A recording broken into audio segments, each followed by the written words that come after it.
This episode of BlackListed Mx is brought to you by Slow Ride Garage. Make sure you check out their website at www.slowride.com. If you like this merch, what you see here, they got all this plus a lot more. Some of the tightest merch out there on the shelves right now, I must say. And it all looks good. It feels good. It's all good. So make sure you check out their website, the official sponsors of BlackListed Mx, and that is www.slowride.com. And don't forget to hit that like, subscribe button. Help spread the family of BlackListed Mx. I like to see it grow. I appreciate the subscribers who are tuning in and staying involved with the channel. Much respect, much love. But make sure you go check out slowride.com. Welcome back to the show, Wyatt. I appreciate you coming back onto the show, the BlackListed Mx. Man, it's a pleasure having you back. We're going to get into your injury or your injuries that put you out the season this year for the Triple Crown Series. But before we even go to that extent, I want to take it back a little bit because last year was your first year running the whole Triple Crown Series, and you did really, really well. I'm not sure if you were shocked by your results. Were you expecting that of yourself? But how do you feel you did overall at the end of the year? Last year, I really wish we had a little bit better luck in the West Coast. Like, it was a slow process to get moving. We had a couple of DNFs, with round one being DNF, and I feel like if I had those points, I could have maybe even gotten to the top 5 for the point standing in the Triple Crown Series. But overall, it was a really good year. Like, it was a lot of learning. Tracks were great. A lot of new faces, new tracks I got to race, so it was sweet. But yeah, this year did not start out that good. yeah, that's for sure. You know, with your results last year, you did really well. I was looking out for you like from round one, and I was very impressed with how you were riding and how your speed was, because prior to that I did an interview with you, but I didn't know how well you were as a rider only from the videos that I'd seen. And, you know, me and your dad going back and forth, and he's like, man, you need to get Wyatt on the show. We did it. But then when I seen you riding, I was like, oh, this dude can ride. You know what I mean? Yeah. But at the end of the season last year, I knew somebody was going to give you a call, right? I knew you were kind of doing your own thing last year. Or you had some Hudson graphics, if I'm not mistaken, on your bike. Yeah. How did you work to deal with priority? How did that come into play after last year? We've talked before. Then we kind of sat down in the fall, figured out a plan, and what really kind of struck my eye and got me with the ride basically was Liam O'Farrell. He helped me out a lot, and then with that ride, I also wanted to be able to work towards something other than motocross. So with priority, I was able to do that. So I went to work in September and worked all the way through until February and kind of started my HVAC apprenticeship. Mm-hmm. So I'm going to go back to that as soon as I can get back to it. But yeah, I'm kind of doing both. Like, with priority, I can race on the weekends, go down south even, and then work towards something else other than moto. So it's a good gig for me. With you, like, before even priority and before you were riding your own personal KTM, you jumped off of Kawasaki's. You were even on Yamaha's.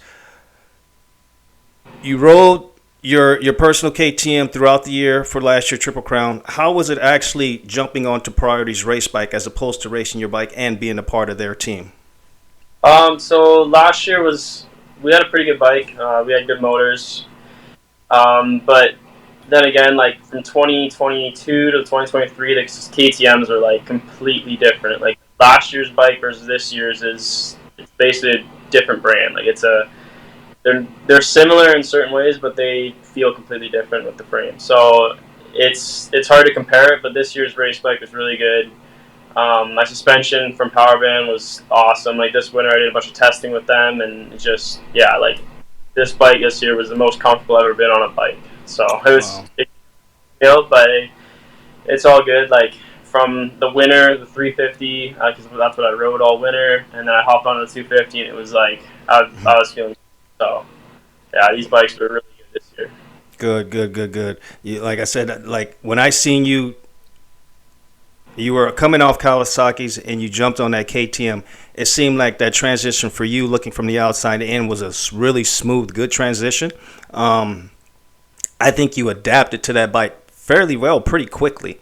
And it seemed like you were having fun on the bike the whole time, which makes a big difference when you ride and you change brands and you don't know what to expect, right? When you ride it until you start getting that overall feel. Some guys start getting these bikes and they're like, fuck, I don't want a KTM anymore. I don't want a Honda anymore. But you stuck to that bike, you loved it, and you picked up a ride who continued to ride the KTM. So I know kind of adjusting had to be different, but it was still a good feeling to be able to ride a KTM for that team. Yeah, so like back in 2022 or 2021, sorry, when I was on Cowie's, we had quite a bit of issues at Transcam, the national, and then that weekend of the last pro round, the Keller family lent me a KTM 250 because both my bikes were out of the series. Like we didn't have enough parts to fix them, and then they lent me a KTM, and I raced it. I didn't do very good on it because it was the first time riding it, but like it was a bone stock bike, air forks, everything, and it just felt so good right from the start. So then we switched, and it was like night and day difference for reliability and speed. So it was really good, and I'm so thankful for the switch. Cool. All right, let's get into this year's Triple Crown Series, man. You started off round one on the West Coast. You had some decent results, not your best results. I'm looking at your results here. You got a 14th, a 21st, and a 16th. Not the best. That led you to round two, which actually you got a 7th, and you got some wind in your sail, and then you got a 19th the second moto. I'm not sure what happened the second moto, but that led into round three, and that's kind of where the accident took place. Walk me through your day, man, as far as what you can recall, and as far as like how your day was prior to the incident happening, and walk me through the incident as well when it took place. So like basically leading up to that race, I'll talk about the days prior too, because I went and rode with Jess Pettis and Zach Eufenzef at a track in Raymond, and Kevin Benoit was there too, and it was sweet. Like I was riding really good, really smooth. I felt like 100% coming into this race, and I felt like this was going to be kind of the turning and just get comfortable and get to that East Coast rounds because that's where I know I can shine. So coming into it, I was feeling really good. Qualifying didn't go very good. I think I qualified 12th that day, and then coming into the motos with the concrete start, I'd never done them before, so it was a thing. And then bad start. I was coming up through the pack. I was like back in 20th. Moved in. I was coming up. I got into 11th, I think, by the third lap, or 11th or 12th, with Tyler Yates ahead of me, and I was kind of hunting, like setting it up, and just coming up the face of that 110. There's that tunnel that runs through it. I don't know why. That tunnel that runs through it, and I just come up the face. When I went click third, I just slid up, and then like instinct was just get to the ground as fast as I could. So because where the bike was going was straight up 45 off the face. So I was like, if I can just get to the ground and get back to the bike, that'd be the safest answer. So I kind of bailed off, and with the momentum, it just carried me like a foot across the ground and just wrapped myself around the tunnel. So when it hit the tunnel initially, I think that's where I broke my back and pelvis, and it just like that initial hit, I think didn't knock me out, but it just blacked out. And then when I hit the ground, I woke up. But the moment I hit the ground and woke up, I knew my back was broken. It was the weirdest thing. Like my body was telling me don't move. Like I moved my toes, moved my knees, make sure that I was all good. And then like I knew my back was done. So I just sat there. Medics got to me. I just told them like I know it's my back. Like don't touch me right now. Like I can't move. Don't try to move me. Wait. So it was one of those things that just the adrenaline kind of kept me going. Like I wasn't. I guess I was in shock. Like I didn't have anything to say. I knew what went on, and I knew what happened, and I just was waiting. So once the ambulance got there, it was pretty much smooth sailing until surgery. I had surgery the Monday after it, and then I was off the pain meds Tuesday, and I was back walking. So it was like one of those things that kind of just everything happened quick, and I was able to get out of the hospital even on the Thursday, and then get to Indy and fly home. So it was. I just needed to get out of that place. I needed to get back. So, but it is what it is. I mean, it's part of the game. It happens every year, I guess. Like last year, we had a guy do this too. So it sucks. Like it sucks, obviously for anybody. But when it happens to you, it kind of makes you realize a lot. So I'm just thankful to be here and be able to walk and kind of look from the outside into the sport right now. Exactly. When you have those injuries, man, even as an amateur, you kind of reflect like, fuck, do I want to continue to do this? Is this something I want to do? Because it could really damage you. Everybody fears of being paralyzed in the sport and what it can do to you. Like, did you have any thoughts where, like, man, second thinking, like, should I continue racing? Or I know you said you were doing your HVAC thing, but were you even contemplating on coming back into the sport with an injury like that? I mean, I have my thoughts. Like, this summer, like, I've been racing since I was 3. It's really all I've known. Like, every weekend for my life for the past, I guess, 17 years, I've been at the track every weekend of the summer. So it's like this weekend or this year, I was like looking forward to everything. Like, I was feeling the fastest, the most fit I've ever been, and then this happened. So I was like, you got to take the good with the bad. And I can't dwell on things that happen like this, because if I'm dwelling on it and I'm down in the dumps, nothing's gonna change. Like, no matter what, I still got a broken back.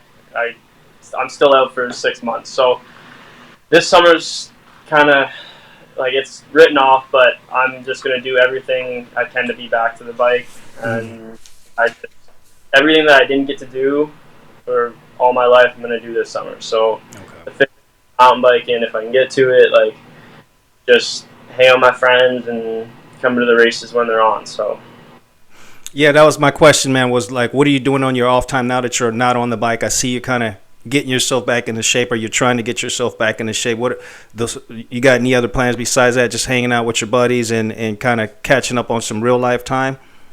Yeah, like, I've been spending a lot of time with my girlfriend, and then we were up north of the cottage seeing family. It's tough, though, because there's only like a certain amount of time I can spend on my feet a day. So I kind of, the time that I'm up, I got to use it to the fullest. So every morning I try to walk with my dog, and then try to do some exercise and just stay mobile, because that's the thing, just getting moving again. I've been fishing a bit. Nice. And then just a lot of bed rest. Yeah, no, respect. Understand that, dude. Now, what has recovery been like for you? It's been all right. Like, the moment I got out of the hospital, I knew, like, or the moment I was done surgery, I knew the more I can walk, the faster my back's going to heal.